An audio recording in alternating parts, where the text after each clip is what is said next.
Good evening, everyone. I have 7 o'clock and call the meeting to order, and I ask the city clerk to please call the roll. Thank you, Mayor. Mr. Greg David, Present. Mr. Tyler Dean, Here. Miss Emily Hamburg, Here. Mr. Justin Smith, Here. and Mr. John Welsh, who appears as absent. And you have a quorum, Mayor. Thank you. This evening, we have Mr. John Barquette, a retired pastor and Bel Aire resident, to lead us in prayer. Mr. Barquette.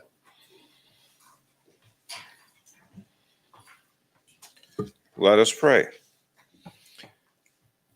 As we leave behind and complete our seasons of holy days, we come before you to seek your leading and guidance as we begin another year of service to the greater good of one another and our community. You have said, "Blessed are the peacemakers," for we know that it is more difficult to bring a just peace than it is to foment conflict and violence. But we pray for our leaders to work for peace and justice for all of your children, that we may be led by a vision of compassion and hope.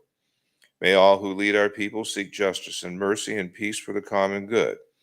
We especially remember our president and vice president and our Congress as we pray for the leaders of all nations, especially for a change of heart for Vladimir Putin as he seeks to destroy the nation and people of Ukraine.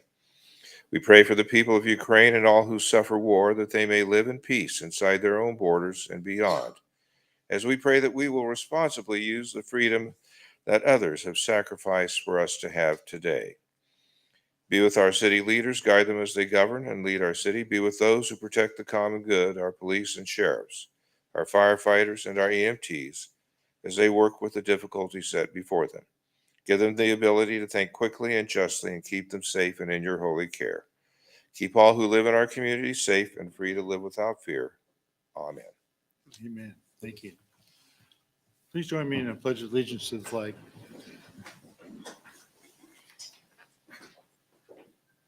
Allegiance to the flag of the United States of America and to the republic for which it stands, one nation, indivisible, and with liberty and justice for all.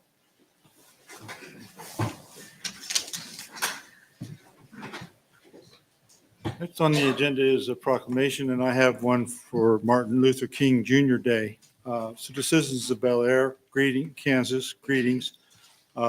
Whereas Dr. Martin Luther King Jr. devoted his life to advance equity or equality, justice, social justice, and opportunity for all, and challenged all Americans to participate in the never-ending work of building a more perfect union.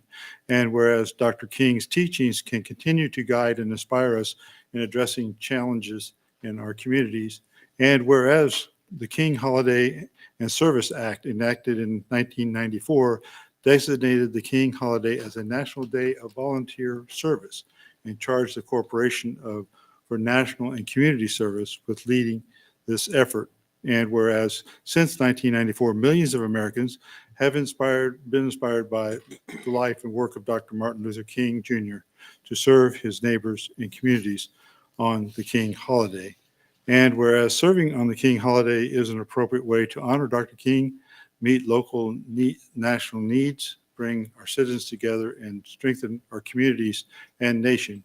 And whereas Dr. King of Service is the only federal holiday commemorated to the National Day of Service and offers an opportunity for Americans to give back to their communities on the holiday and make an ongoing commitment to serve throughout the year. And whereas King Day of Service projects are being organized by a wide range of nonprofit and community organizations, educational institutions, public agencies, private businesses, and other organizations across the nation. And whereas each of us can and must contribute to making our communities better with increased opportunity for all of our citizens. And whereas citizens of Bel Aire, Kansas have the opportunity to participate in events throughout our city on the King Day of Service, January 16th, 2023, as well as create and implement community service projects where they identify the need. Now, therefore, I, Jim Benage, Mayor of Bel Aire, proclaim January 16th, 2023 as Martin Luther King Jr. Day and a day of service in Bel Aire, and call upon the people of our city to pay tribute to the life and works of Dr. Martin Luther King through participation in community service projects on Martin Luther King Day and throughout the year. Move on to determine agenda additions. Are there any agenda additions to consider? Hearing none, we'll move on to consent agenda. Consent agenda only contains the minutes of the December 20th, 2022 meeting. Mr. Mayor, Mr. Smith, I'll make a motion to approve the consent agenda as listed and authorize the mayor to sign. I'll second. a motion by Mr. Smith and a second by Mr. David. Any discussion? Hearing none, I'll call for a vote. All in favor, say aye. Aye. Opposed, same sign. Motion carries 4-0.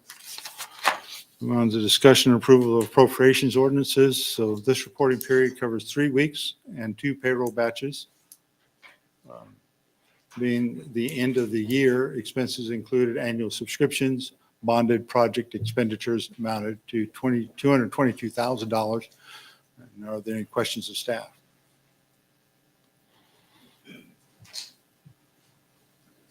Hearing none, I'll entertain a motion. Mr. Mayor, Mr. David, motion to approve appropriations ordinance 22-24. I'll second. motion by Mr. David, a second by Mr. Smith. All in favor, say aye. Aye. Opposed, same sign. Motion carries 4-0. City requested appearances. I would like to recognize a 15 years of service employee award. We didn't talk about this, but we should have. So, okay. So who are we recognizing? Yourself? Be me, I think. Do we have-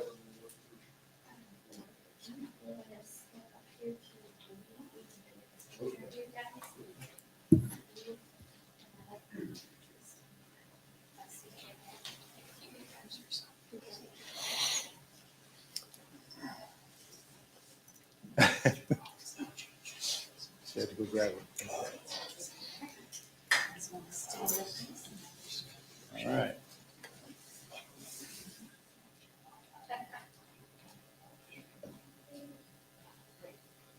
Very good. Thank you, Mayor. Thank you. We appreciate your service, and I know you've been here 15 years, and you do just an awesome job keeping everything going.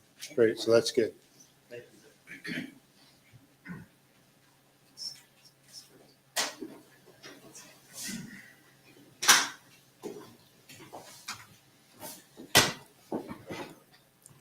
Next on the agenda is concerns of citizens. Is there any citizens that would like to speak to city council this evening? I had not received any cards, so I assume there is none. Okay. So I'll move on to council member reports. Ms. Hamburg, would you like to give a report? I have no report, Mayor. Mr. Smith, I also have no report. Mr. David, No report, Mr. Mayor. Thank you. Mr. Dean. I have no report as well. You want to leave it all for Thank me, huh? Okay. Well, as I have done in previous years, I'm going to take this opportunity to give a 2022 year in review. So it's going to bear with me for a little bit, okay? So here are several of the more significant things that we've done in 2022. And I'll bring this up on screen so I won't have to be looking down. So we changed IT service providers to improve effectiveness of our IT's responsiveness to our IT support. We finalized moving Bel Aire out of the animal control business. Animal control in Bel Aire is now wholly managed by Sedgwick County Animal Control.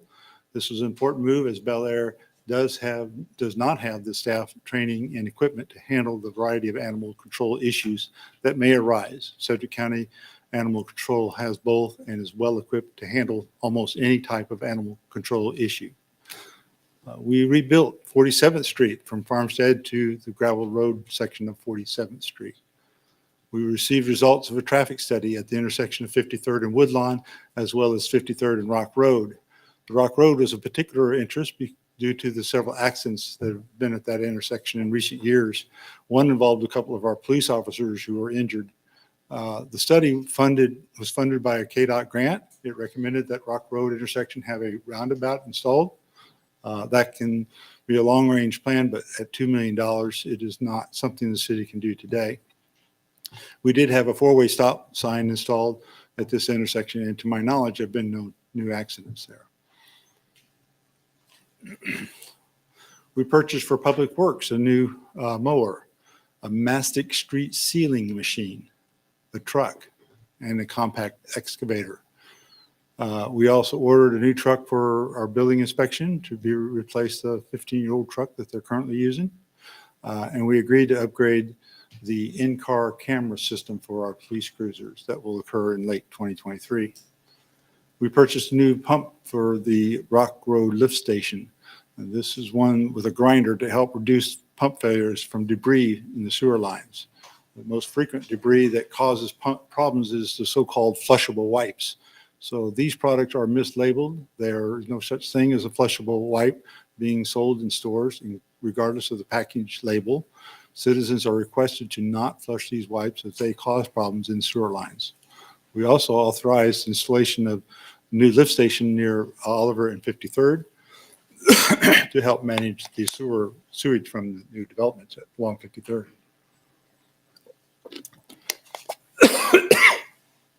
We completed a multi-year project for cure and place lining of existing clay pipe sanitary sewer lines.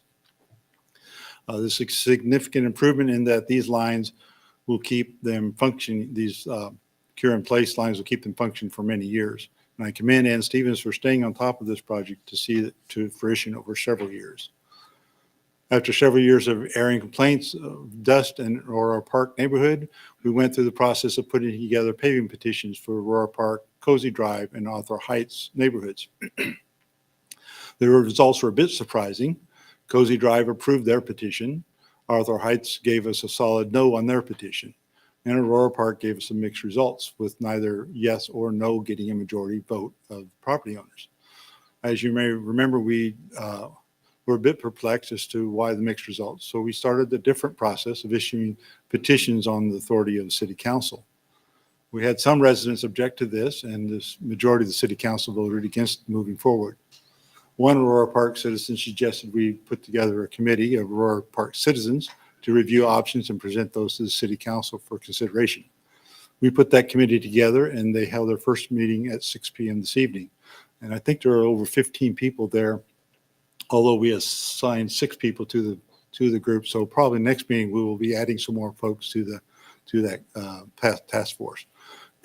They have until October 31st to make recommendations to the city council to consider. We now have in place a 10-year comprehensive road maintenance plan. While we have identified some needed improvements in the plan, this will be a great tool for the city and citizens to see what to expect in road maintenance. At the end of this 10-year plan, all roads in Bel Aire should be in reasonably good shape. We need some enhancement that have been identified. Is first to add the arterial roads that were left out of for various reasons. These include Woodlawn, 37th through 45th Street, which is being rebuilt right now. Update cost estimates. Periodically, maybe even annually, review the plan for updates. Things change that may change priorities.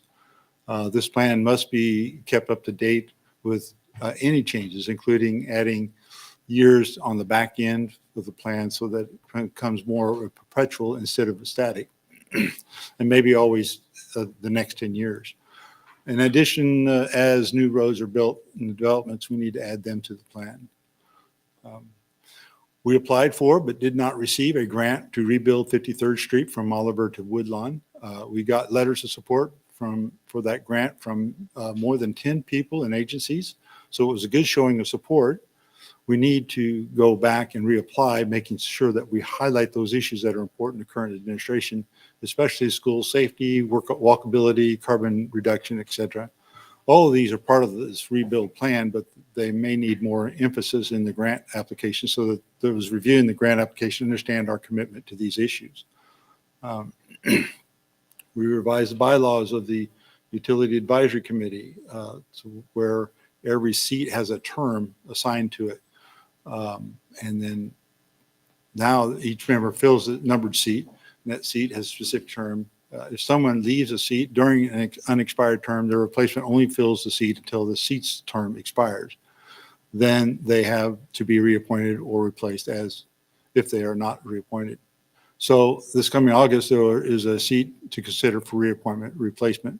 And I plan to review that in July to see so that we'll have a timely appointment. We had two city council members resign in 2022, Dr. Schroeder as he moved to Paola, Kansas, and Diane Nguyen due to family health issues. We appreciate the service of both of these council members and wish them the best in their future. We had a great response of applicants for these city council seats. We appointed Ms. Emily Hamburg and Mr. Tyler Dean to fill these positions. We revised the mayor's term of office from 2 years to 4 years, beginning December of 2023. We also established term limits for the mayor and city council members.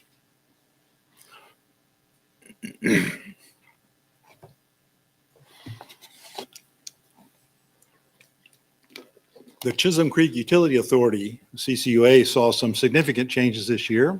Utility manager Jacob Coy resigned in July. We promoted Tony Keens as the utility manager. All year to this point, CCUA was out of compliance with KDHE effluent limits. This was being attributed to high influent levels coming to the plant. Tests have been done to help isolate those high influent levels, but to date, that has not been resolved.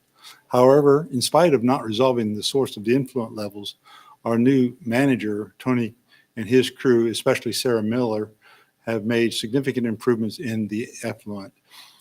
We have been in compliance with KDHE license levels since September and plan to stay in compliance into the foreseeable future.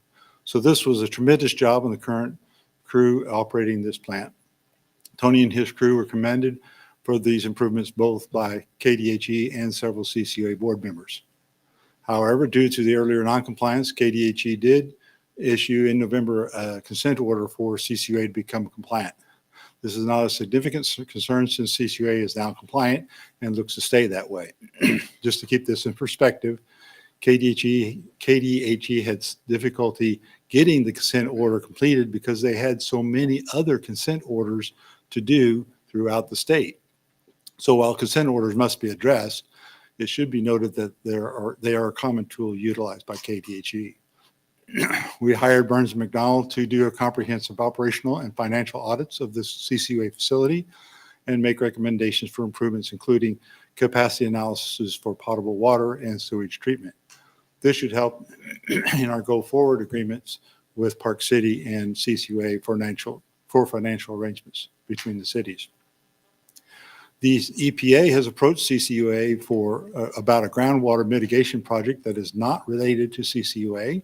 The EPA is asking CCUA to buy some property where the EPA can set up a water pumping operation as part of their mitigation plan. They are offering to provide the water from that pumping operation free of charge to CCUA. If this works out, this will become a significant source of water for CCUA. However, it is not a done deal, but we are looking forward to having agreements in place sometime in 2023.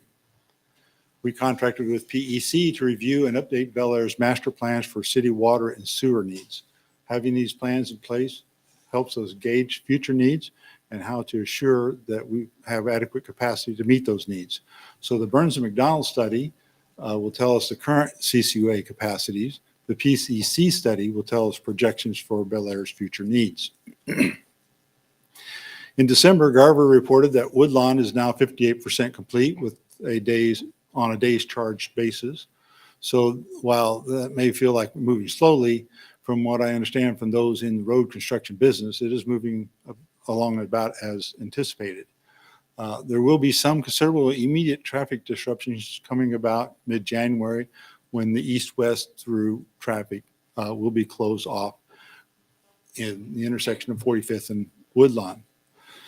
Some turning traffic will be allowed, but not much. Mostly northbound from Woodlawn can turn right to eastbound 45th, and westbound 45th will be able to turn right to northbound Woodlawn.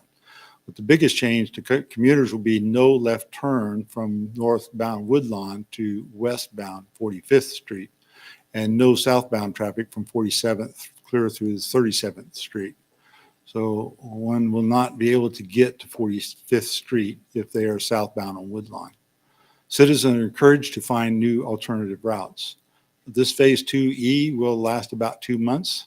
The current plan is that before the end of March, they will move to phase 3, and the entire intersection of 45th and Woodlawn will be open. That does not mean that there will not be some restrictions, but the lion's share of the work in that intersection will be done And we look forward to having this project complete sometime in the summer, fall of this year. The earlier, the better.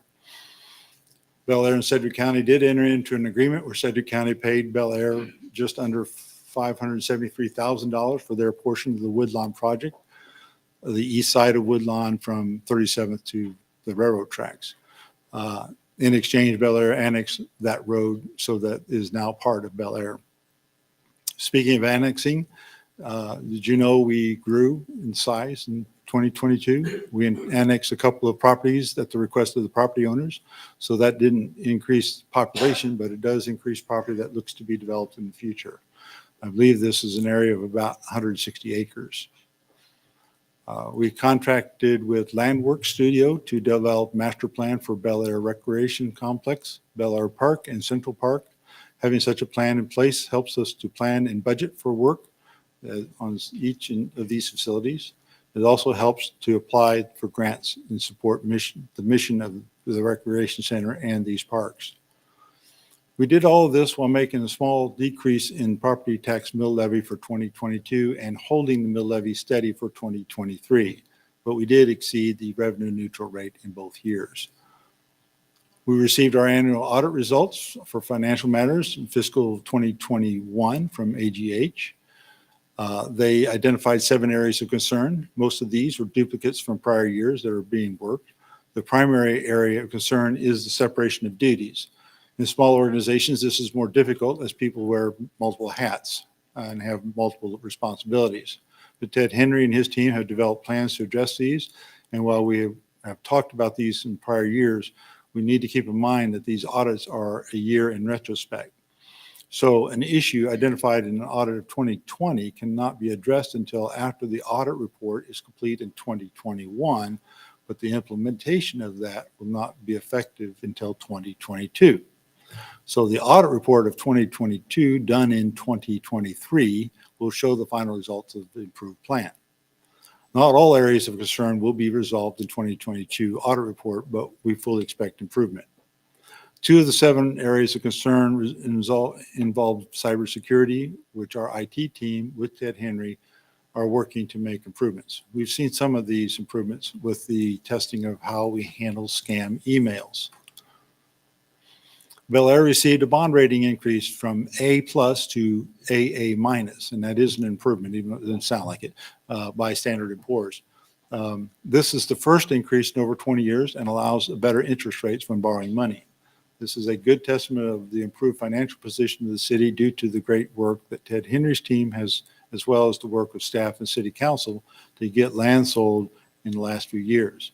I especially commend Ty Lasher and Jackie Kelly for their work in getting good contracts to present to the City Council for approval. The K254 Corridor Development Association has some good success. KDOT did a safety study in 2021 that has resulted in several improvements. One most notable by Bel Aire citizens are the deceleration turn lanes at Rock Road. The KDOT has also agreed to do a corridor management plan for K254. They have selected Garver team to develop this plan. That will take almost of 2023, but the final product will be a master plan for future improvements along the corridor. Having a master plan accelerates project approvals along the corridor and assures that improvements are consistent with the overall future of the corridor. This demonstrates the importance of organizations like K254 Corridor Development Association. Bel Aire was the lead city in the development of this organization, especially Ty Lasher. This is a multi-city member organization of cities along the corridor. That organization was instrumental in getting KDOT's attention to address the safety improvements of K254. Bel Aire remains one of the safest cities in Kansas. We intend to keep it that way by supporting our police and code enforcement, as well as our public works and department and recreation department. Together, these all contribute to our city's safety. With the help of the tree board, Bel Aire continues to be recognized by the Arbor Day Foundation as a Tree City USA. And speaking of boards, all of our volunteer board positions are filled. It's been a long time since this has been seen this occur in Bel Aire. This is a tribute to the citizens of Bel Aire and their being committed to involvement in their community. We truly appreciate their support and input. Those boards are the Utility Advisory Committee, the Tree Board, and the Planning Commission. And lastly, we have the just organized Aurora Park Gravel Roads Task Force. We also got a lot of help and support from the Bel Aire Lions Club and the Bel Aire Chamber of Commerce. These are not official City of Bel Aire organizations, but again, we cannot thank all of these volunteers enough for their help and dedication to Bel Aire. So last year I gave my vision for 2022 and 2023, and here is the progress report. We need to complete the CCUA discussion. It's come to a critical mass with the consent order and timetable that was put together and agreed upon by CCUA. The Burns and McDonald audit is a critical element. It looks like 2023 will be the year to bring these to close, and hopefully with very good news for all citizens and the common good. We have sold all available Bel Aire owned land with the exception of about 2 acres.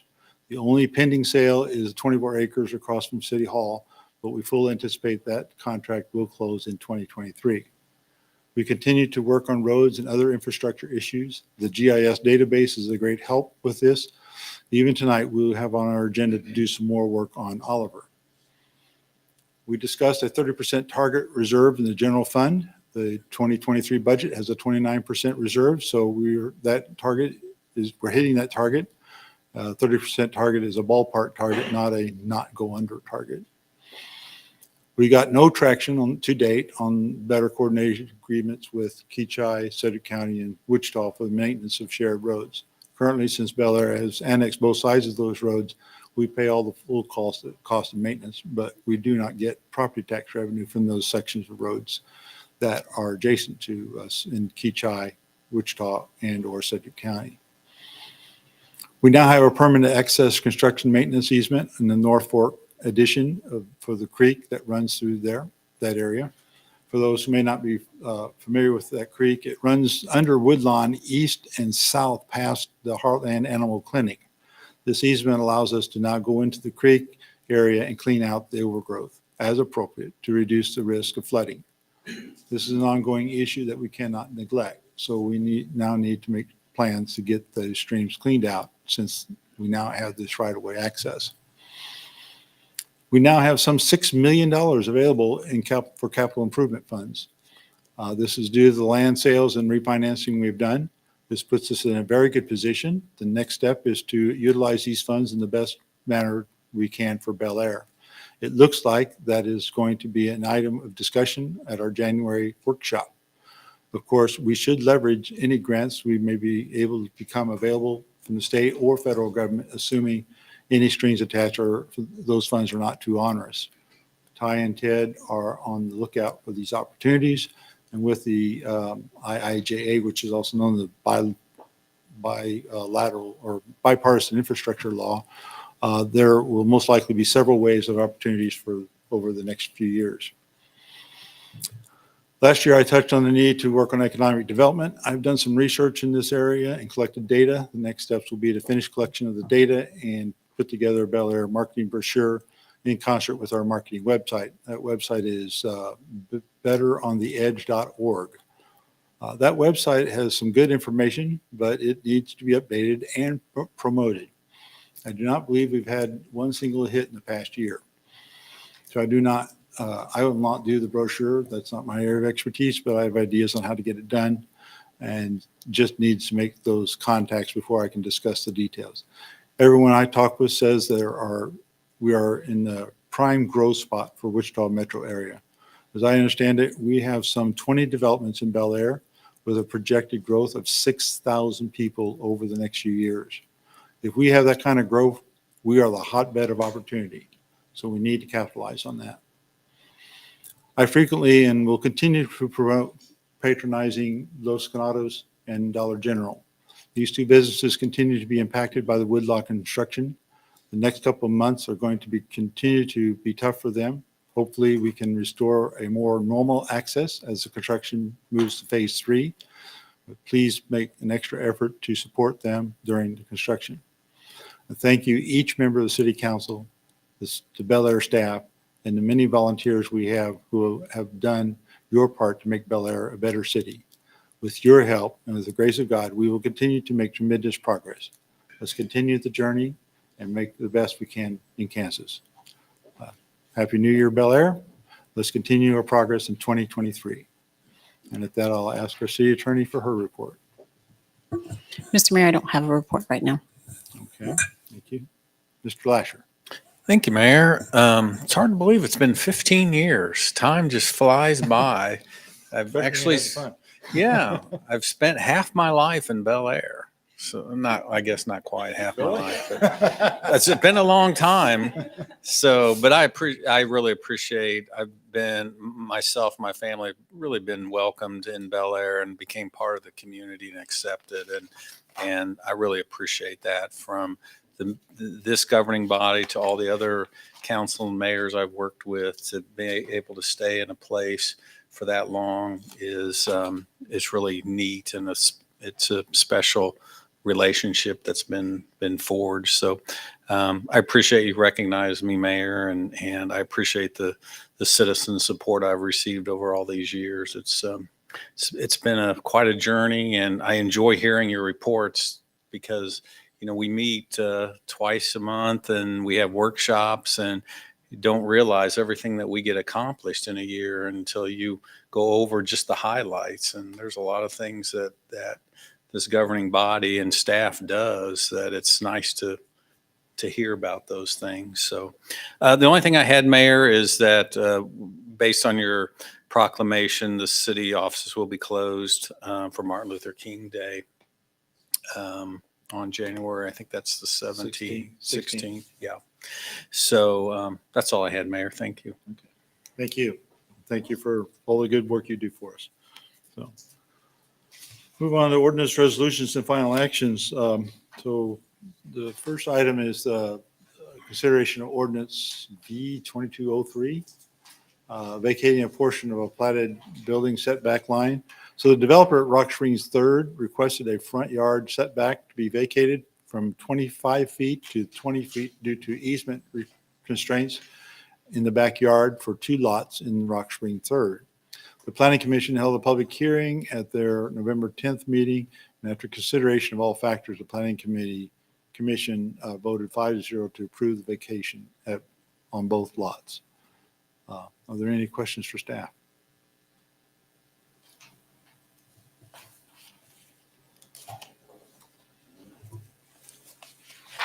Mr. Mayor, Ms. Hamburg.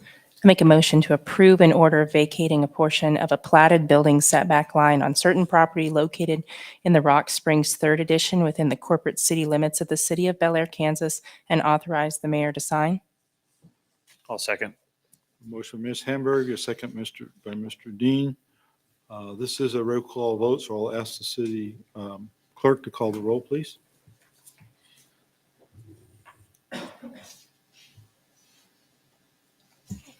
Thank you, Mayor. Mr. Greg David, Aye. Mr. Tyler Dean, Aye. Miss Emily Hamburg, Aye. Mr. Justin Smith, Aye. Mr. John Welsh is absent, and Mayor Jim Benage. Aye. And the vote passes 5-0, Mayor. Thank you. Thank you. Okay. Next item is consider a bid of microsurfing street repairs, and 2 bids. This is on Oliver Street, I believe. We received 2 bids per PEC street maintenance program. The microsurfing was to be completed on certain roads in 2022. Bids were solicited in October of last year, with the cost of microsurfacing coming in higher than the budget. Council tabled the action to tonight with no price increase for budgeting purposes. So I think Luke with PEC, is Luke here? Excuse me. To explain the action and answering questions. Good evening. Thanks for having me back. I had a presentation, if we throw that up. So I'm going to be really brief. Last time we presented back in October, you guys had some questions about slurry seal in comparison to microsurfacing. So I just wanted to answer some of that for you and just kind of bring you up to speed back on this project. So I'll be brief, I promise. So this is the graphic we were showing. We're microsurfacing 2 neighborhoods and then Oliver within city limits. That was the goal. Bids came in more expensive than we were expecting, as mentioned. If I can remember how this clicker works. There we go. So obviously came in around 900,000. And in our last presentation with City Council, they wanted us to explore slurry seal as maybe a cost savings measure, possibly rebid it. So I just want to kind of give you some more information on that for you guys to make the best decision possible. So in comparison, the slurry seal is less expensive than microsurfacing. However, the lifespan, it doesn't last as long compared to the microsurfacing. So it's kind of, you get what you pay for. And microsurfacing also has some additional benefits, one being the downtime. So only 1 to 2 hours before you can start driving on it, whereas the slurry seal takes longer for drying. Microsurfacing also has the benefit of it looking and feeling more like new pavement. I know talking to Anne, she had some complaints from citizens that the slurry seal they've done in the past left a lot of loose gravel around. It can be really streaky if it's not really done very well. So if I can get this thing to work. So this was a picture I showed last time of a street that was recently done in Wichita. It was done about a year ago. This is a microsurface street. You can see there's no loose aggregate. To the naked eye, looks like new pavement. Obviously, over a year, it loses that darker pavement color. But we think it's going to be a better product. You'll receive less complaints. Yes, it's slightly more expensive than the slurry seal, but it will last longer. And that's what this next graph kind of shows. There's a lot of these different treatments out there. The surface seal, there's fog sealing, chip sealing. You've heard all of them. And what's this saying is the more you spend on this surface seal product, the longer it's going to last. There's no magic product that's cheaper than everything that's going to last longer than everything as well. They all kind of correlate. The more you spend, the longer they last. So for those added benefits that we talked about with the microsurfacing, we see a lot of other municipalities leaning towards it as well. So we don't think it's worthwhile to look at rebidding it with slurry seal.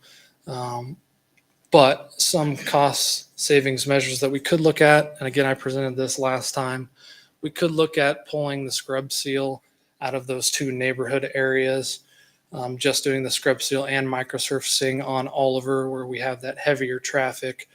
If we were to do that, it would save around $200,000. So if we needed to get that number down, that's what PEC would recommend. Obviously, we would like to do the full project, the full $900,000 project with the scrub seal and microsurfacing treatments on all 3 of those areas. But if you need a recommendation for how to get that number down, that's what PEC would recommend at this time. And with that, that was really quick, but if you have any questions for me, I'm here to answer them. I know Anne's out sick, and we hope she gets better. Thank you for the comparison between the two, because I don't think that's something we knew. At least I didn't know anyway. Yeah. In the proposal, is striping part of the proposal for Oliver? Yes, it is. Okay. And we're going to add bike lanes to that extra shoulder width that we had on Oliver as well. So. Yeah. Okay. Thank you. I appreciate your pointing it out. Mm-hmm. So I did have one question. If we approve this tonight, can we, and I don't know timing wise what the contractor's thoughts are, but can we hold off on doing Oliver until we have Woodlawn back to two-way traffic? That should happen sometime in March, April timeframe, from what I understand. But I'd like to at least have two-way traffic on that road. So because Oliver is our detour. Yes, I would think we could hold off.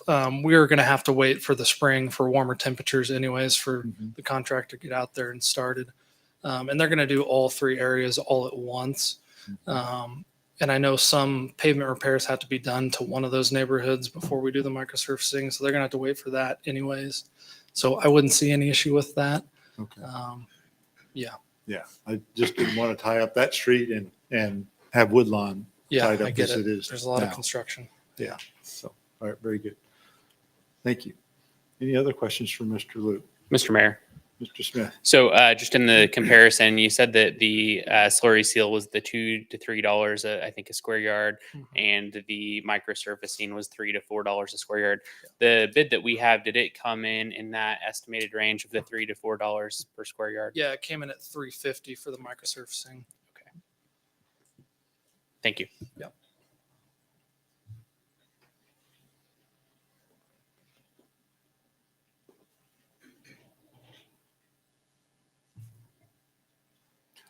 Mr. Lasher, is there, I think the moving this to this meeting allows us to do the whole project and not break our budget. Wasn't that the reason we moved it to this meeting? Yeah, so just to give you an update on how this affects the budget, in 2023, you budgeted to transfer $1.2 million into capital.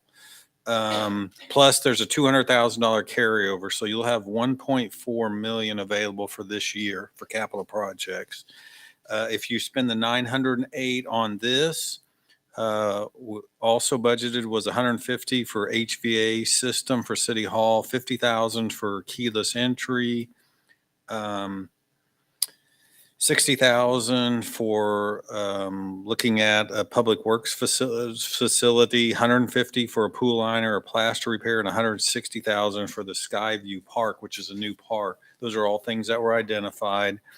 That's 1.488 million. So spending this amount, you'd still just about be able to get everything else that you had budgeted for in your capital improvements as well for this year. Mr. Mayor, Mr. Smith? am I recalling that the 45th Street corridor design considerations weren't budgeted as part of that, but would come out of that same fund if we were to move forward with that? Yes, that could come out of here. The other thing we haven't talked about, which we'll be talking about at our workshop, is ARPA funds and things like that. So it just depends on where you'd want to take it out of. But you're right, it's not included in this.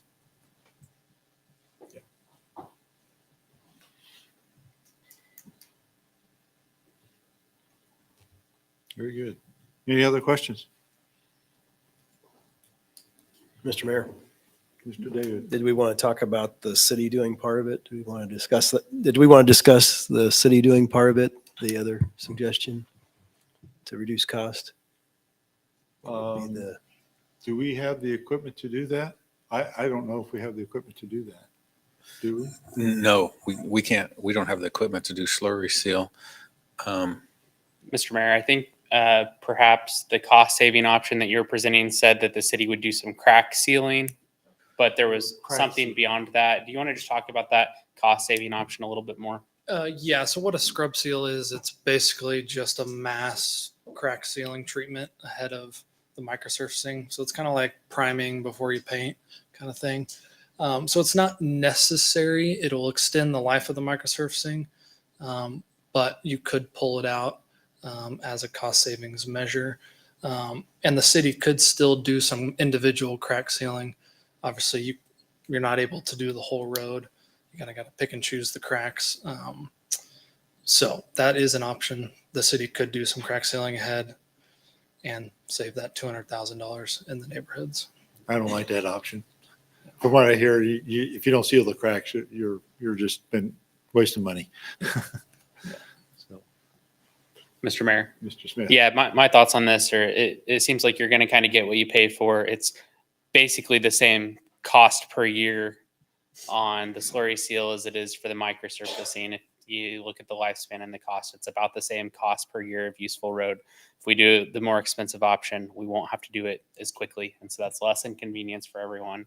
And if it's a superior product from a look and feel perspective, that seems like it'd be the kicker to just go ahead and do it to me.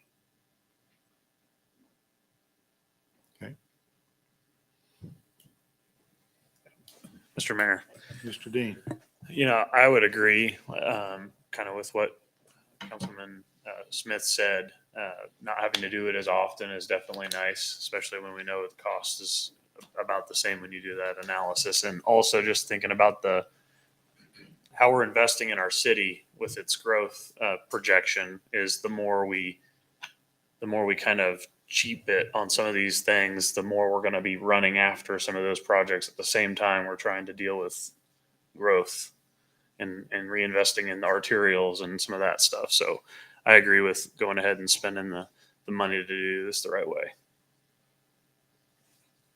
Mr. Mayor, Mr. Smith? I guess the only thing that I'm wondering is with that longer, up to 9-year life on the more expensive option here, is there anything about these streets that would make you think that there's something else that would fail on these roads before that 9-year period was up that would, prevent us from capturing the full useful life of this treatment that we're about to apply?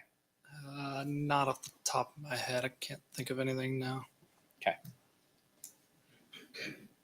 Just to clarify that there was a few areas you did mention earlier that we're going to be doing a full pavement replacement or patch or something before the treatment's put down. So it sounds like the areas that have been identified would be handled.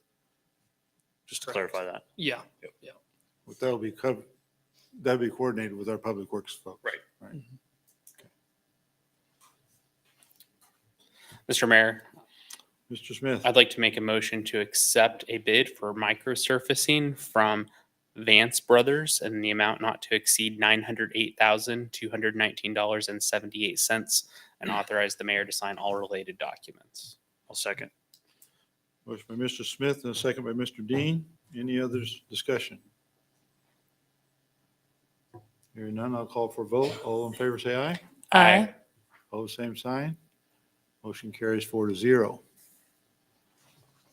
Next item is personnel policy. So staff annually reviews the employee personnel policy for any changes required and internally or externally that may affect the manual.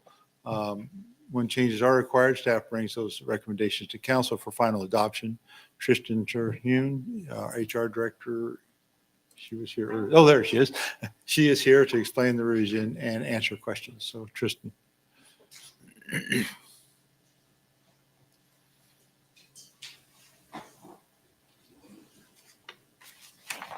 Good evening.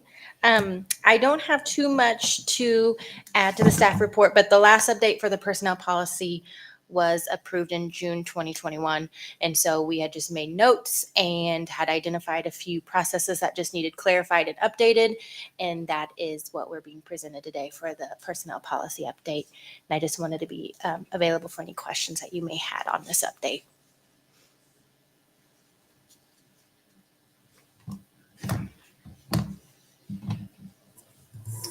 Mr. Mayor.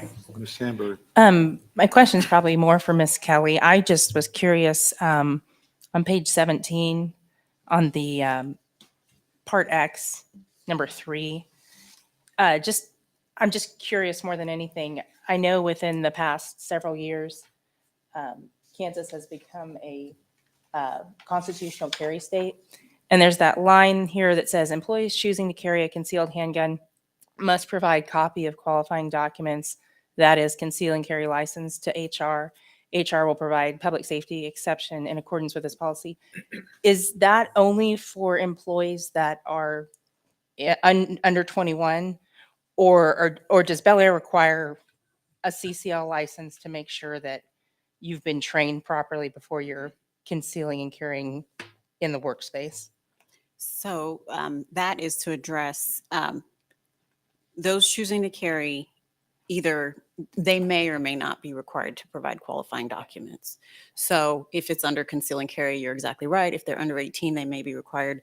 But we do have a bit of a duty to just at least check and just say, nope, we don't have to ask this employee any questions. We have to ask this one more based off of their age or other qualifying requirement.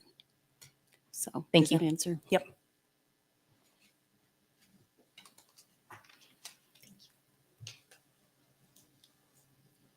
Any questions or concerns? There are none. I'll entertain a motion.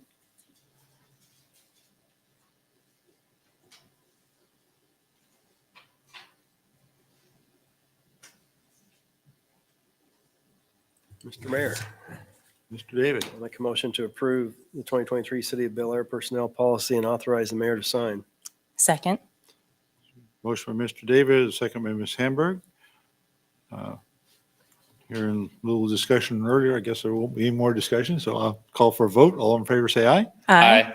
Opposed, same sign. Motion carries 4-0. So moving on to item D. This is the engineering design option for 45th Street from Oliver to Woodlawn.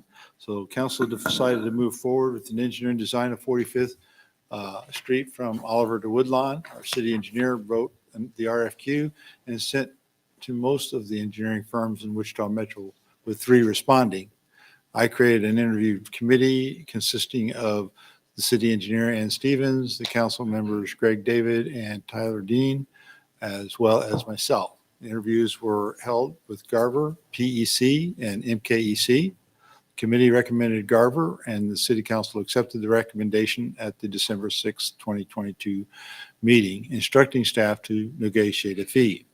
Our city manager is here to explain the process and options and action for consideration. Mr. Lasher. Thank you, Mayor. This is a little unique for municipalities. Typically, we do the request for proposals or the bid process. And although in the engineering field, this is becoming more and more practice where you actually look for qualifications and you choose the firm based on qualifications and their proposal, and then negotiate the fee. So this is how KDOT likes to do their projects, is request for qualification. In fact, as the mayor mentioned, that's what they did in selecting Garver for the K254 corridor management plan, was based on qualifications. Knowing this governing body, I would imagine one of the questions would be, well, so what's the price and how do we know that that's a reasonable, fair price? So just a little background on that. The city hired MKEC to design Woodlawn, which is what they're working on now from 37th to 45th, and including the signalized intersection. And that fee was $570,000, and that was in 2019.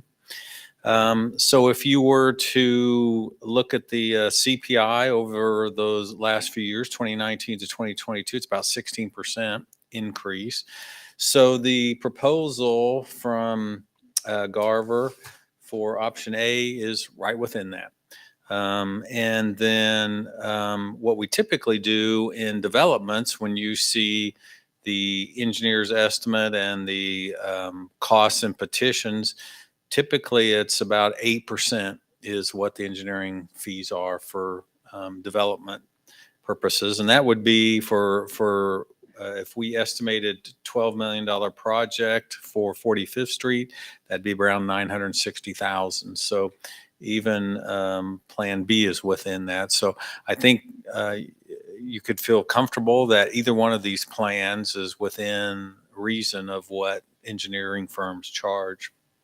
Why you have 2 options is so myself and Ann and Jackie had met with the Garver on a few occasions to talk about, okay, what was all included in their proposals? Is everything that's included what we need, or is it possible to maybe do something different with a lower fee? And that's what we agreed upon, and that's what you're considering tonight, is option A and option B. So those that were on the selection committee heard a proposal, and in order to get everything that was in that proposal, the cost would be roughly $740,000, which is option B. Now, if you wanted to scale that back and do a more basic design where they would design a 3-lane and a signalized intersection at Oliver, we could take out some of the costs that are included in that, and that would get you to about $673,000. So a little less money, but a little less design work and such. So with that, just to give you kind of the basis of how these two fees are on your agenda tonight. And Chris and Ken are here to kind of discuss what or to share what exactly is included in option B and what's included in option A, answer your questions, and then hopefully you can make a decision on which design you'd like to pursue. So, Ken.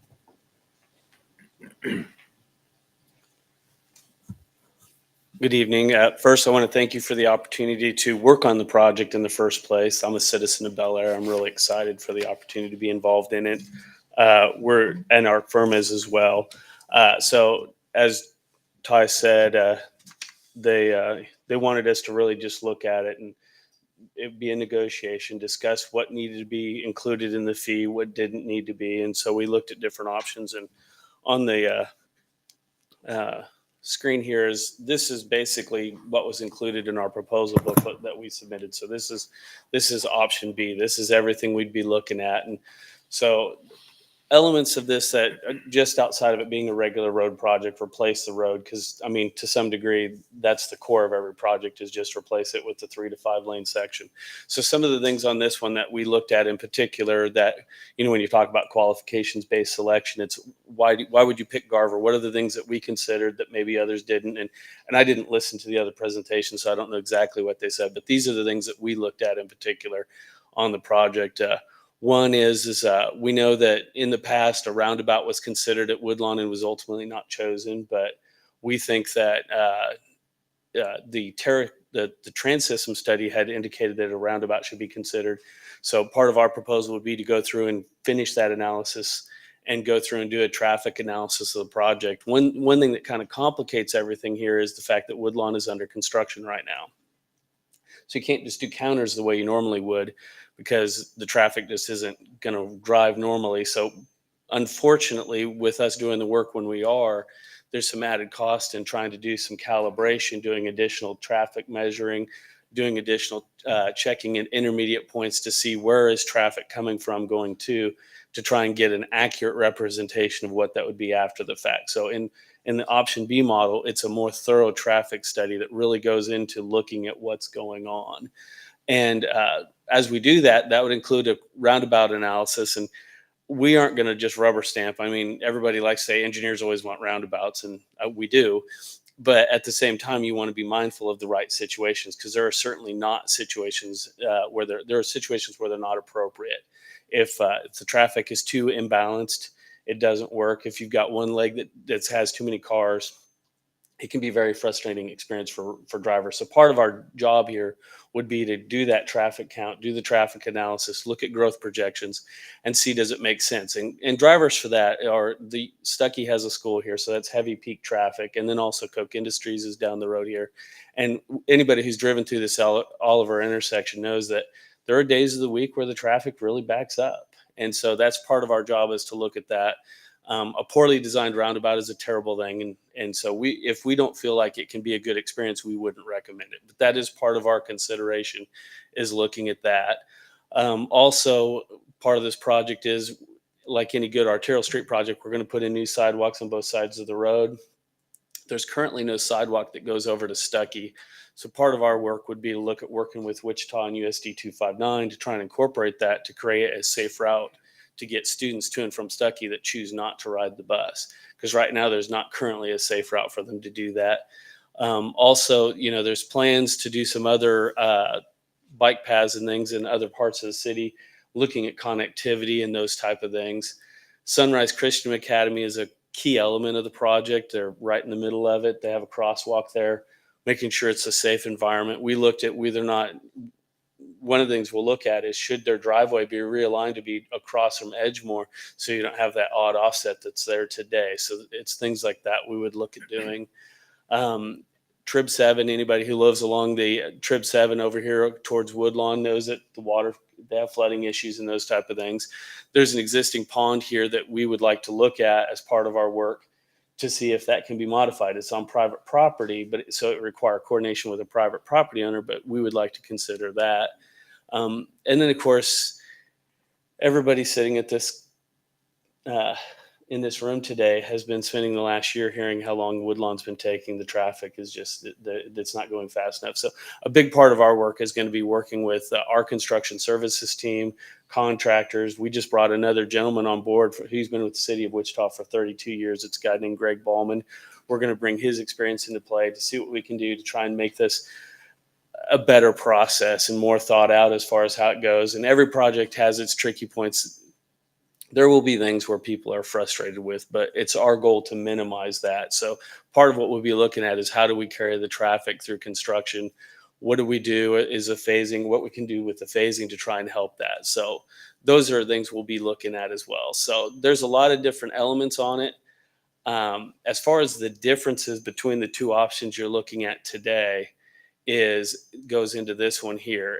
One thing that we wouldn't look at is we wouldn't look at changing that pond.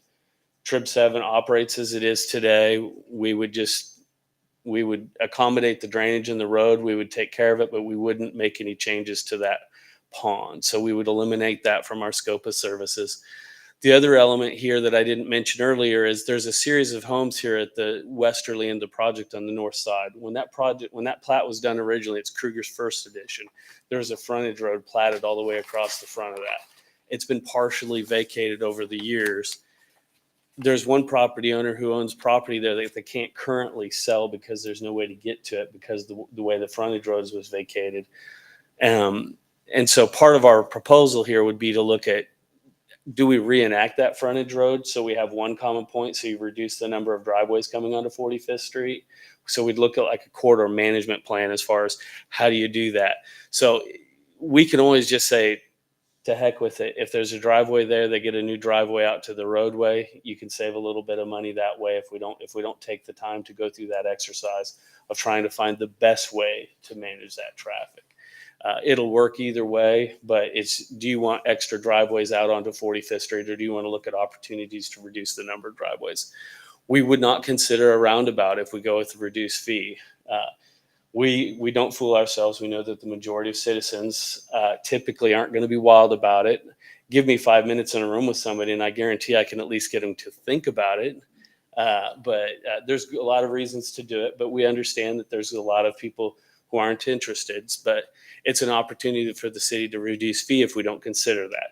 Myself personally, this is a gateway into the city. You know, our sign says City of the Future with respect for its past. I think part of our obligation to that is to look at what are the things of the future? What are the road concepts of the future that we should be considering? And I think a roundabout should at least be considered, even if it's not implemented.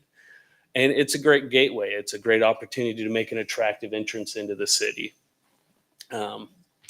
One thing that was actually brought up, I'll give Mr. Dean credit. He was the one who suggested this, but it's a great idea, is anybody who's driven through this intersection knows that curve as you approach Oliver is kind of abrupt, especially in poor weather conditions. Those ditches on either side can be unnerving. Because we don't control all of that road there, that's actually City of Wichita. We can't get rid of all of those ditches. So he asked, and it was a great idea, could we consider realignment? So if we do the full funded version, we can look at more options on realigning the roadway, particularly with a roundabout. It makes it easier for coming in at different angles. So we could look at doing more things on that if we go with the fully funded option. And then the final thing is at the southeast corner there's a large open space. There's some storm sewer that's proposed to go in with the project. We're planning on doing ad alternates where when bidding comes, we're going to do an open ditch option versus a closed box option. If the prices come in high and it's like, well, we can save $400,000 by not doing the storm sewer, we're going to have that designed into the bid to give the city the opportunity to save some money. If we do the full featured option, that gives us also that we can start looking at concepts of what would you do with that ground if you do the box. Does it become a pedestrian resting place for people on bikes? Do we create a place to stop? The funding of the project won't probably pay for it, but we can set the table for what might happen in the future. If we do the more reduced fee option, we would still have to do traffic counts as part of the signal warrant analysis, because KDOT's going to require that to put in signals. You're going to have to demonstrate it. We can save the city money by, instead of doing all the extra work of adding the extra counters at the other areas, we can do a reduced traffic study after Woodlawn is open we'll probably wait until early 2024. So school's back in session and people have kind of normalized the driving patterns. But on the reduced fee option, what we would do is we would just have the city, they've got traffic counting equipment. It would be just basic numbers though. It would be just enough to validate whether it would require signals or not. We would put in the underground equipment for signals either way, but whether or not we put up the signals themselves would be depending on that study that would happen. But we would go ahead and prep the project for that. So the biggest downside to the reduced fee option is the fact that we're going to be making decisions based on assumptions. We'll use current traffic data. We'll make growth projections. It'll be fine. It'll work. But if you look back down the road and you go, well, what do we want? What if we want to delete these lanes or make changes later? You have to revisit it at a later point, and that always costs money in itself. So sometimes going for the cheap option in the short term isn't really your best long-term option. But at the same time, if you are confident that you don't want to do the roundabout, that you're comfortable with that, we can make just assumptions. You'll end up with a high quality road in either case. But just the items like looking at trying to make changes here that are off-site that don't really have anything to do with the project, but just trying to improve things overall, changing this management stuff. Those are things that are elements that you can consider doing, but you don't have to do. It's just how deep of a look do you want us to go into this project? What kind of product are you looking for at the end of the day? So with that, Chris, is there anything else that you should add? Good evening, Chris Bone with Garver. Thanks for having us come out. We are thrilled to do this job. I would just add, we just wanted to make sure you understood when we made our proposal to the selection committee that we gave that option to you. That's the fully funded option. We didn't want to make promises that you thought later that we did not come through with. But Ty's doing his job, and believe me, between Jackie and Ann and Ty, we've had some heated discussions on how we make this economical for the city. And that resulted in the idea of the 2 fees. So we can most certainly give you a quality product with a reduced fee. We're just going to base things on our best data available, not updated and calibrated data. So with that, we'd stand for any questions. Well, I appreciate the opportunity to look at the 2 options. My vote, or if I had a vote, I don't get to vote on this. My preference would be that we would do the option B, simply because when you're looking at long term, you're going to look back and say, why did we do that, or why did we not do that? If you don't fix those entrance points along there at 45th Street, that's just going to be a mess, and somebody's going to have to deal with that later. So it's better to get it dealt with now. And I think the difference in price is $66,000, but I do believe that the feds will most likely be sponsoring and pushing for roundabouts with their new no traffic deaths policy that they came out with here, a month or 2 ago. And they haven't yet started saying, oh, here's some funding to do that. But we do know that roundabouts have a significant reduction in the deaths because they eliminate the broadside or the T-bone type accidents. They also are traffic calming, and they reduce carbon emissions because they keep vehicles moving rather than sitting idle, which is some things I think are important that we should consider if we can. I know that, like Ken said, there have been some citizens' hesitancy towards that. I think that if we do that route, we'd have to do some education about that. But also, I know that Valley Center is just now completing some roundabouts over there. So that's putting roundabouts in the area that people are getting experience with. So I think they'll learn that I learned, because I go up to Olathe quite often. There's a huge difference. Johnson County has less traffic deaths per 100,000 than Sedgwick County does today. They have a higher population, higher density population. And I think the difference is the roundabouts and the double diamond interchanges that they've installed up there, because they're all over the place. So, Well, Mr. Mayor, my 2 cents worth.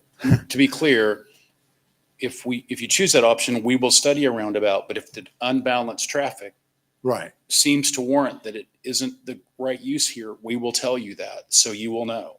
So even a concerted effort to look at a roundabout may turn into not having a roundabout. Just want to make that clear. Well, that's good to know, because certainly if we find that that's not the case, and we don't want to be doing that. So, but I do appreciate that.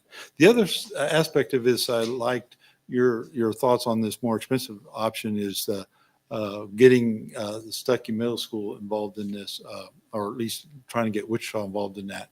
And I'm going to need to ask you to have some visit with their engineers about that, because at one time they told Mr. Lasher and myself that they were considering 45th as rural, and it wasn't on their radar to do anything with. But I think that this is important enough that they need to understand that there's a lot of kids going to that Stuckey Middle School, and you're absolutely right. There is no walkability to that school today. You couldn't from any direction walk to that school safely.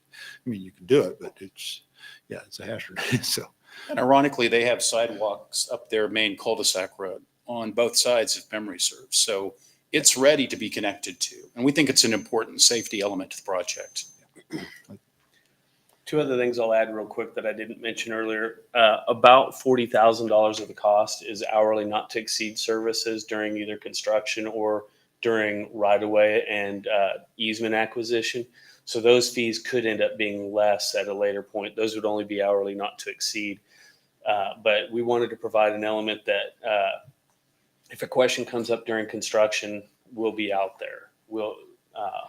You need me in 20 minutes, I'll be there.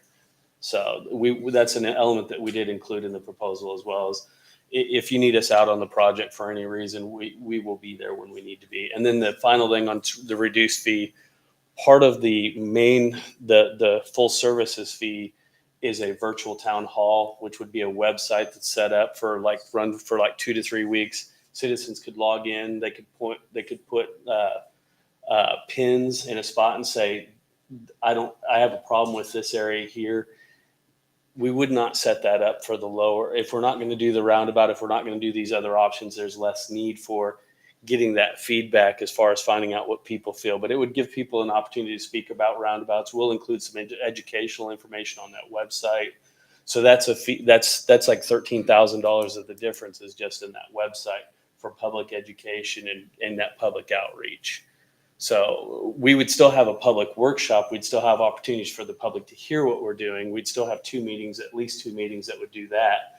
But as far as giving that kind of online, where you're not in a room with people talking and you can kind of think about it and post at your leisure, that's another part of the feature. So I just want to throw that out there. Mr. Mayor. Mr. Dean. Ken, one thing I noticed, I was kind of looking at, first off, the difference is, about 70K. So it's about 10%. So that we're not talking about a small amount. That's a pretty significant increase. Mm-hmm. But I do agree with investing, in design for a project of this scale to do it the right way. I was looking at the option B, and you guys listed some services provided by other underneath your total. Mhm. And that option B has traffic counting, the traffic group for 14,750. You were talking earlier about the city having the ability to count traffic. That would happen on option A. Yes. Option B, that would be needed to facilitate your traffic study for the bigger analysis. And Okay. so the difference between those two is the city's tubes will tell you how many cars went through. But what they aren't going to do is they aren't going to tell you how many trucks. They aren't going to tell you how many people are turning at what intersections, how frequently they're turning at those intersections, who's going it. So they set up cameras that actually monitor and use vehicle recognition to give us more accurate information as far as what's going on. I almost said AI. I did. I don't know. But anyway, so the traffic group information is just much more detailed than what it gives. The city's tube counters will say this many cars went through here, but it won't tell you how they went through. It won't tell you if they turned. You can deduce some of that. You can extract some of that information. Right. And that's why there's still a cost to doing the other traffic studies, because you still have to do that. Sure. But it's you're based more on assumptions instead of hard data. I appreciate the explanation. I just wanted to point out to the public that we're really talking about an 80,000 project design budget, increase between the two, and it's because of the fact that that's kind of an added need. Yeah. Okay, appreciate it. Thank you. Mr. Mayor, Mr. Smith. I had just a couple of quick questions. One, how current does the traffic counts need to be for the design? I'm just wondering because I think a few years ago we did some pretty substantial traffic studies, and I'm just wondering if there's any possibility of leveraging data that we already have to do that instead of kind of hiring it out again. Well, I think I can jump in on that one. We would also use that data and supplement it with the new data. One thing in the proposal that Mike Spade, our traffic engineer, discussed was taking that data that we have from before, the new data that's available, especially with the trip origins from the different locations around, and then even with the Woodlawn improvements underway, recalibrating that with some growth projections along the corridor. We bring everything up to a new to today, and then we can predict 20 years in the future. That, along with the safety analytics he can do to look at intersection modeling as part of that traffic study and the data, just to look at the efficacy of the roundabout, or if it turns into a traditional intersection, is it 2 3-lane approaches and 2 5 lanes, or all 5 lanes? We'll know the answers to that when we go into our design. For the reduced fee option, we'll work with Ann and Ty, and we'll determine, based on the data that's available, what seems to make sense, and we'll proceed with it. So with the more fully funded option, we believe we can give you the answers that you may really want right now early in the design, and then design with that eye on. I was just wondering because it sounds like, especially with Woodlawn, it's going to be pretty complicated and pretty expensive to do those traffic counts. And so if we had some that were relatively current that happened before Woodlawn started, would that be a better option and save us some money there? Well, and so there were traffic counts done before Woodlawn were done. The bad thing about those is they'll be 7 years old by the time, or maybe even 8 years old by the time we're getting to where this project is actually getting finished up and ready to go out to bid. So even though it doesn't seem like that long ago, it will be a long time ago by the time we get 2 years. There's more down the road, and that's the thing about a project like this. It's going to be a couple of years before any construction is likely to start on this. We're projecting late 2024 would be when it would be ready to go out to bid. So construction in 2025 is what we're projecting right now. And then the second question I had was for the design of this street, will it be designed with curb and gutter? Is that included? Okay. Yes. Yeah, it would be curb and gutter. And on your question about the traffic counts, you absolutely can take the information and we can make all of our design assumptions on it if you're willing to just go with the simpler design. But when you get into the roundabouts, when you're doing gap analysis and those things where you're looking at how the cars are going through the intersection, you really need more data to do that properly. Because if you don't, I don't want to end up in a situation where people are angry at me. So we want to make sure we look at it thoroughly if we're going to do it. Mr. Mayor, Mr. Dake. I also have 2 comments, questions. The first one, I love roundabouts, but from what I got from the RFQ discussions was that, this probably isn't a good place for a roundabout because of the drainage issues and because of the traffic similarities. And if we did add a roundabout, it would be at a great cost to the construction. How do you feel about that? Well, its cost is always there's different ways to measure cost. There is an increased construction cost with roundabouts. No doubt about it. They take up more space. They require more right of way. There's more pavement. The trade-off is you don't have to have somebody on staff who has to be able to maintain the lights, keep the lights up. You don't have to have somebody go check the signal timing. You don't have issues like that. When a power outage happens, a roundabout functions. You don't have to worry about it. So there's longer term maintenance concerns that probably even out that cost more than may initially seem to be the case. I haven't done a full cost benefit analysis of it, but it does close the gap a little bit when you look at over the course of a 20 or 30 year span of a roadway. The initial cost does get counteracted.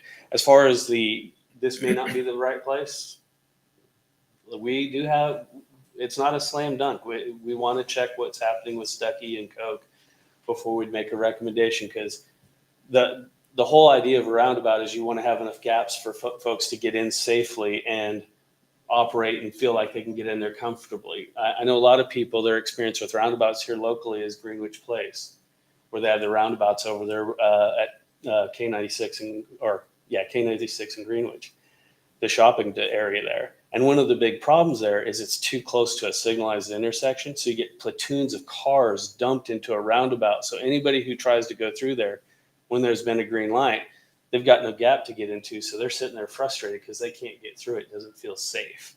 And so that is one of those things you have to look at when you're designing a roundabout is, are people going to feel safe using it? And if you don't have a big enough gap, you shouldn't do a roundabout. You should do a signalized intersection. There's a capacity point where they don't make sense, and there's an imbalance point where they don't make sense.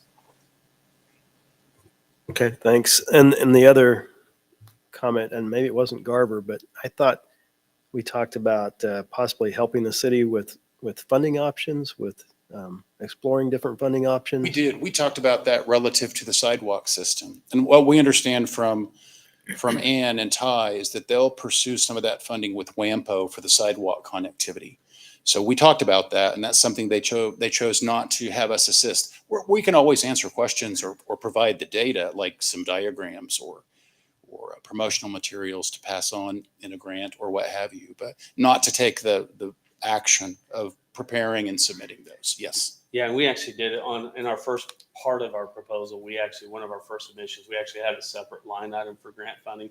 And we decided that it would be better just to work on that in a case by case with the supplemental. If it came down to where we would get involved with that, we would do that. And of course, we want to see the project be successful. So anything we can provide to help, we certainly would anyway.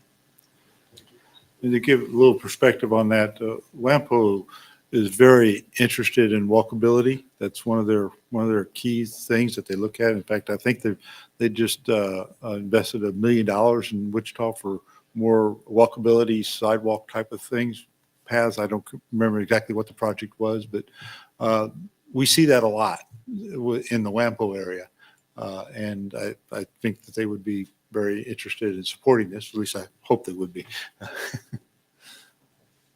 It's a significant concern to them. Okay, Mr. Smith. Thank you. I like you also am leaning towards option B. That makes a lot of sense to me to do all the analysis so we know what the right option is. My only concern right now is just understanding where we're going to pay for this from. And I know that we have a lot of that discussion scheduled for our next workshop. And so that's my only reluctance with moving forward is just understanding how this cost fits in with the bigger financial picture. And I'm wondering if we might be wise to table this and address it at our second meeting in January after we have that discussion at our workshop. So. It certainly is an option. I don't know where it puts us as far as things. I don't know that it delays anything really, but I'd be interested in hearing your thoughts or Mr. Lasher's thoughts. Yeah, I don't think, waiting a couple weeks makes any difference.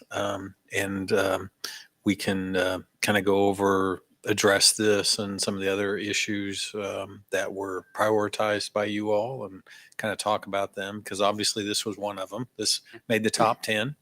So we'll be talking about how you can fund this as well as some other projects as well. So I guess I would ask, since you, I think, asked me if I had an opinion, if we could just understand which option you would like, we could go ahead and get everything else prepared. You could have your financing discussion. It would allow us to put a contract document together and have that poised should you choose to move forward with the project. So it would help us out from the standpoint of just having the time to prepare it. Yeah, and I'll add on that is if during your other workshop you're like, well, we wanted to do this, but we can't, we're always willing to talk. So, I mean, it's one of those things that it's not a binding decision either way. Like Chris is saying, it's just as far as how to progress forward. Part of it too is scheduling. If we're going to do the traffic stuff, kind of getting that at least in place and ready to go when the time comes, even if we don't do any of the actual counting right now, it helps us. But if you'd rather wait, we understand. Either way is fine.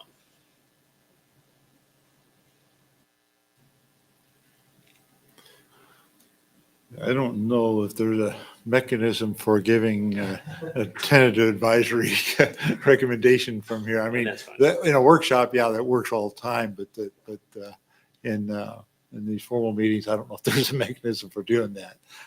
I think we have to decide to table or deny or accept, pretty much. Mr. Mayor, I think I shared that I personally am leaning towards option B, but I don't know what the rest of the council is thinking about. So. Mr. Mayor, Ms. Hamburg. I just want to thank you guys for the roundabout discussion. That was a big crux of which way to go for me. It's funny when you talk to people, you're like, I hate them, I love them. And I was neutral to negative until I've dealt with that one at 77th and Broadway for several months now. And while 10% and $66,000 is not insignificant, I think long-term, I think it's an excellent investment to do 45th and Oliver, to do 45th Street correctly. So I'm for option B as of right now. Mr. Mayor, Mr. David. if we're giving our informal opinions here, I like the idea of tabling because I would like to see the finances before I voted, but that's my only concern with option B is I think we might spend money only to say that it's not a good fit for us, or we'll spend money and say we can do this, but it's going to be a big cost. But I do like the sidewalk part of it, so I'm some in between A and B there. Thanks. Mr. Mayor, Mr. Dean. I think I already said kind of my opinion earlier, but even if we were to invest the money and not do the roundabout, I like the idea of studying the sidewalk. I really like the idea of analyzing the roundabout and the realignment. And I like the idea of analyzing that frontage road and getting rid of those driveways. So for that, I would be in support of B. I think we're going to spend this money regardless. It's just a matter of, are we spending 70,000 more to do that extra analysis? So that's where I'm at.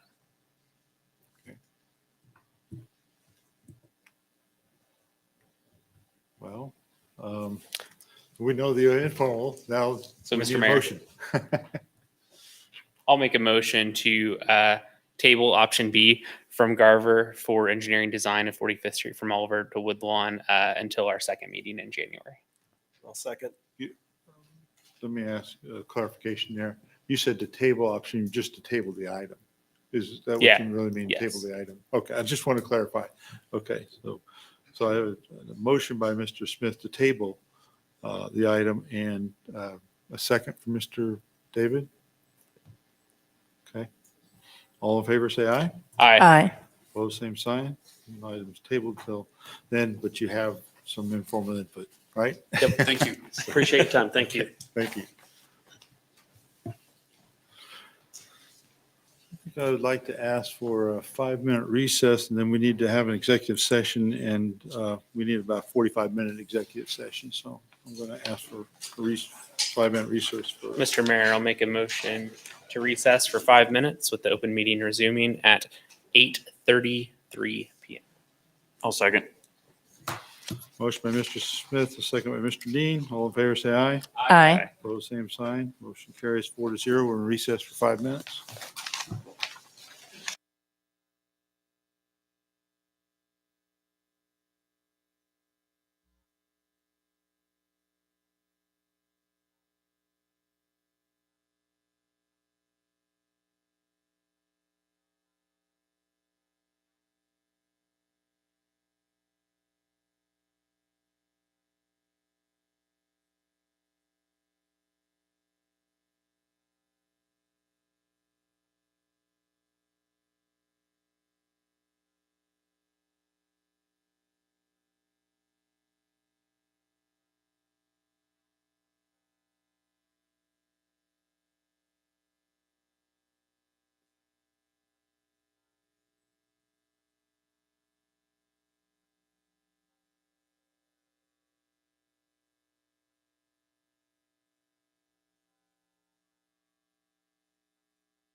So I'll call the meeting back to order, held a 5-minute recess, and I would ask for a motion for a 45-minute executive session. Mr. Mayor, Mr. Smith, I'll make a motion to go into executive session for the sole purpose of the discussion of the subject of attorney-client consultation regarding contractual obligations pursuant to the KSA 754319 exception for attorney-client privilege. Invite the city manager, the city attorney, Brian Meyer, Sarah Lohman, Dave Naiman, Ken Lee, and Jennifer Hill. The meeting will be for a period of 45 minutes, and the open meeting will resume in city council chambers at 9:20 p.m.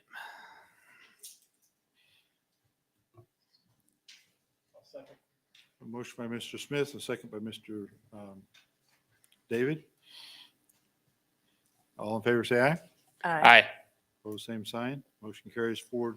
We're in executive session for 45 minutes. Looks like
Okay, we'll hold an executive session. No binding action was taken, and I'm calling the meeting back to order. Next item on the agenda is the January workshop. So our monthly workshop is scheduled for the 10th of January at 6:30 PM. Want to make sure that works for everybody. So far, the agenda is the city's 2023 legislative platform, year-end financial report for 2023, and introduction to the prioritized capital projects list for the next few years. Additionally, we need to talk about a short discussion on Sedgwick County's new fire steering council, which we just got information about today. So, I mean, we knew it was brewing, but now we got something solid about it. So that'll be just more of a brief discussion, I think. Any other things we should add? I think it will be plenty, but sometimes there are burning issues. So.